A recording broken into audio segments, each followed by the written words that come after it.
everyone, my name is Namain Melati with student ID 23412036 from class AKT 23A. In this session, I will be presenting a learning material that is both interesting and important for you to understand together. Here is the explanation. Pasar modal dunia pertama kali berkembang di Eropa pada abad ke-17. Bursa saham pertama yang dikenal adalah Amsterdam Stock Exchange, didirikan pada tahun 1602 oleh VOC. VOC adalah perusahaan dagang Belanda yang pertama kali memperdagangkan saham kepada masyarakat umum.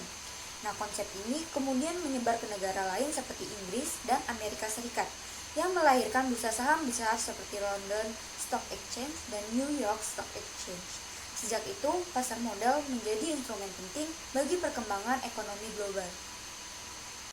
Pasar modal di Indonesia pertama kali dibentuk pada tahun 1912 di Batavia, Jakarta, oleh pemerintah Hindia Belanda. Namun, aktivitasnya tidak berlangsung lama karena terganggu oleh Perang Dunia ke-1 dan Perang Dunia ke-2.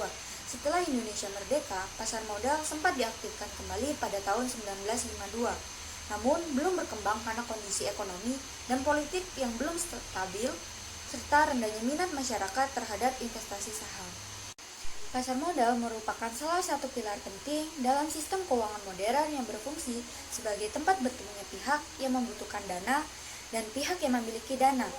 Melalui pasar modal, perusahaan dapat memperoleh modal dengan menjual saham atau menerbitkan obligasi, sedangkan masyarakat dapat berinvestasi untuk memperoleh keuntungan.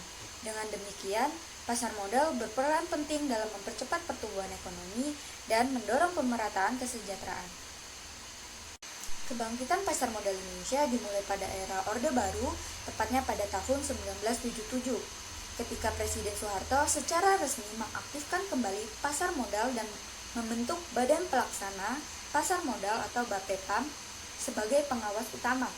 Nah, perkembangan semakin pesat setelah diterbitkannya paket deregulasi Oktober, yaitu Pakto 88, yang memberikan kemudahan bagi perusahaan untuk go public dan meningkatkan partisipasi masyarakat dalam investasi saham.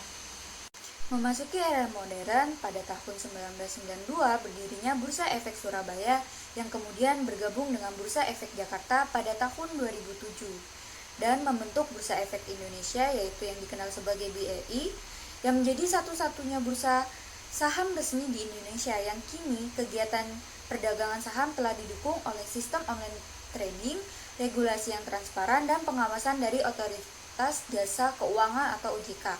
Itu perkembangan ini menjadikan pasar modal Indonesia semakin terbuka, efisien, dan menarik bagi investor domestik maupun internasional. Hello everyone, my name is Namain Melati with student ID 23412036 from class AKT 23A. In this session, I will be presenting a learning material that is both interesting and important for you to understand together. Here is the explanation.